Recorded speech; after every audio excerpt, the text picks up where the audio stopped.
রাধে রাধে, দারুণ স্বাদের মুচমুচে মোচার চপ। তো রেসিপির জন্য প্রথমে নিয়ে নিতে হবে সেদ্ধ আলু।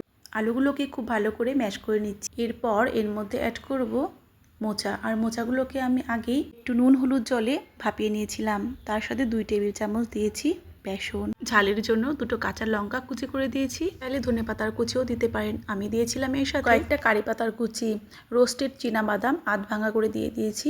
স্বাদ মতো নুন দিয়েছি। কালারের জন্য অ্যাড করেছি হলুদ গুঁড়ো, পরিমাণ মতো ভাজা জিরের গুঁড়ো, ধনের গুঁড়ো দিয়েছি, অল্প একটু হিং।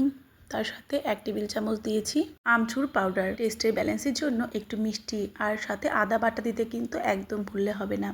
তারপর হাতের সাহায্যে খুব ভালো করে মেখে চপের আকারে তৈরি করে নেব। প্রথমে একটু শুকনো চালের গুঁড়ো লাগিয়ে নিয়েছিলাম, আর পছন্দ মতো শেপ দিয়ে নিয়েছি।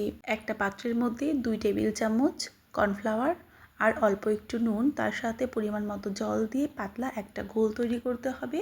প্রত্যেকটা চপকে ঘোলের মধ্যে ডুবিয়ে ওপর থেকে খুব ভালো করে ব্রেড ক্রাম্ব লাগিয়ে নিতে হবে।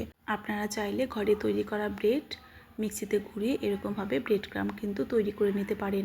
সমস্ত চপগুলোকে রেডি করে কড়াইয়ের মধ্যে সাদা তেল গরম করে চপগুলোকে এপিট ওপিট লাল লাল করে ভেজে তুলে নিতে হবে। তারপর একটুখানি বিট লবণ ছড়িয়ে স্বাদ মতো যে কোনো চাটনি কিংবা আমার মতো রেডিমেড সস আর মেয়োনিজ দিয়েও সার্ভ করতে পারেন। বাড়িতে বানিয়ে অবশ্যই জানাবেন কেমন হলো। দেখা হচ্ছে নতুন ভিডিওতে। রাধে রাধে।